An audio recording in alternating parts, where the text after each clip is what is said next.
आणि अनेक वर्ष बांध्यात त्यांनी ही परंपरा चालू केली, शिक्षणाची अनेक विद्यार्थी घडवले.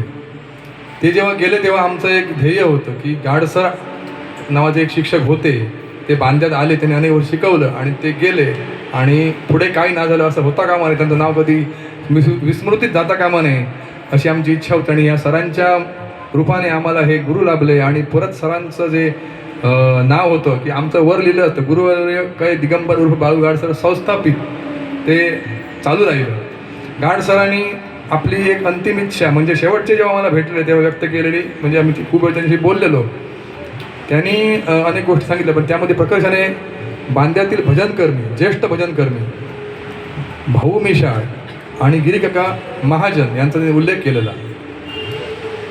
गिरीकाका महाजन कशा प्रकारे ही परंपरा राखण्यासाठी कार्यरत आहेत ते बोललेले. त्याचप्रमाणे भाऊ मिशाळ हे या वयात, भाऊ काका त्यांच्याकडे शिकायला जातात हार्मोनियम, अजूनही ते मृदंग शिकतात, ते लिहून त्याचा रियाज करतात.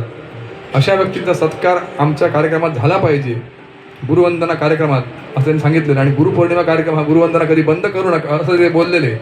त्यांच्या इच्छेप्रमाणे आम्ही गेल्या वर्षी तो कार्यक्रम केला आणि तो पुढे आम्ही तो एक कार्यक्रम आमचा झालाच पाहिजे, बाकी कुठचे कार्यक्रम होत न होत असं आमचं ठरलेलं आहे.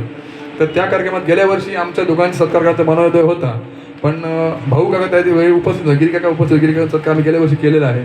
तर यंदा आमचे क्लासचे अध्यक्ष सीताराम उर्फ बाळा गावडे यांच्या हस्ते भाऊ काकांचा सत्कार करावा, शाल त्रिफळ देऊन असं मी विनंती करतो. असे आमच्या सरांच्या इच्छेप्रमाणे त्यांचा सत्कार व्हा. सर्वांनी जोरदार टाळ्या वाजवून स्वागत करावं.